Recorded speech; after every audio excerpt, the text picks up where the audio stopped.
in the field light, all day light, all night light, on the blue light, offense light, defense light, his squad light, house call light, in the sound light, in the sound light, in the sound light.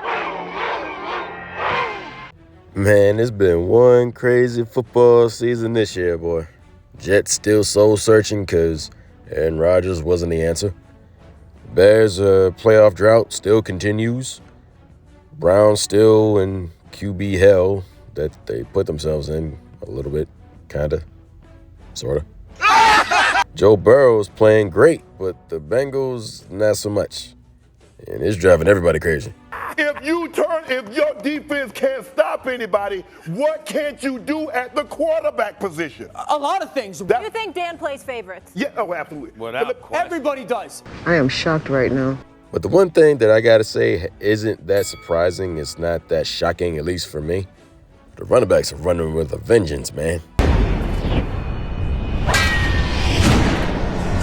I mean, it wasn't that long ago where everybody was having this big debate on whether or not the value of the running back was dwindling and how it wasn't nowhere near how it used to be. And honestly, that had me scratching my head because the last time I checked, minus the quarterback and the center, the running back gets the ball in his hands the most out of everybody else on the field. And lots of teams nowadays have more than one running back, so value people were like downplaying it and like pretty much disrespecting it. But regardless of how you do it and how many backs you have in your backfield, there's one thing that can't be denied. You want to be a successful football team? You want to hold that Lombardi up at the end of the season every year? You need a run game.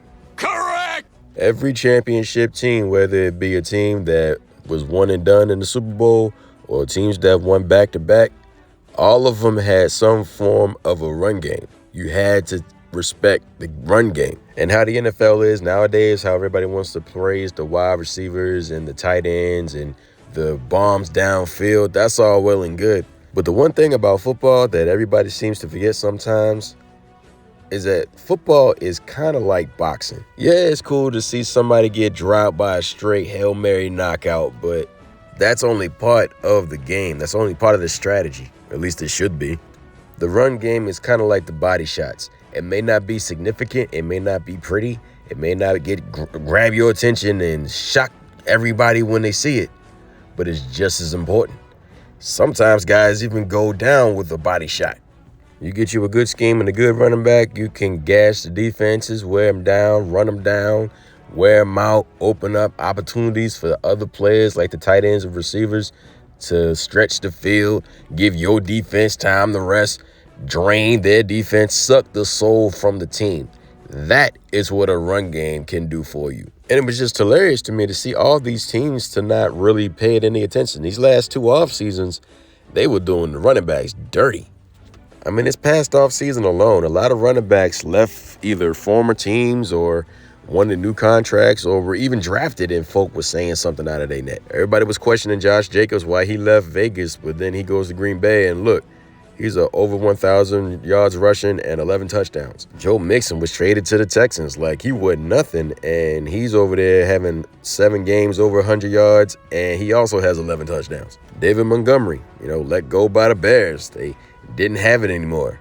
Then this dude got 12 touchdowns this year with the Lions. And speaking of the Lions, when they drafted Jahmyr Gibbs out of Alabama, there was so many people giving them crap and saying why that was a waste of a draft pick. They could have went and got somebody else. And this boy's been running up and down the field on every defense and got his first 1,000-yard season in his second year. What's that old saying? One man's trash is another man's Sonic and Knuckles? I think they go something like that.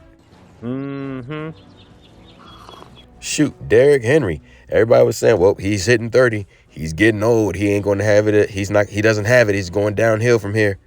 And this guy's arguably probably going to win the Offensive Player of the Year. And at one point in time was being considered to being a candidate for MVP as well. And in case you haven't been paying attention, yeah, he's still stiff-arming souls out of grown men's bodies. A big running game against Dallas. Derrick Henry on the run. Hamlin and Lewis chasing at the 40, at the 30. He will score! But the one that just takes the cake, the one that everybody's been talking about, shoot, I made references towards it, Saquon Barkley. How dumb do the Giants look letting this guy walk and signing Daniel Jones to an extension? Saquon's been killing it in Philly. Out of the backfield, Barkley slips 2 tackles and picks up the first down, jumping up in the air to the 30. Yes, he's had some injuries here and there, but that's, to me, not a good enough excuse to gamble away a once-in-a-lifetime player like that. And that's exactly what the Giants did, and they are going to pay for it for a very, very long time. Yep. Every part of this game is important, every piece, including the running backs. You can't be disrespectful or take advantage of it.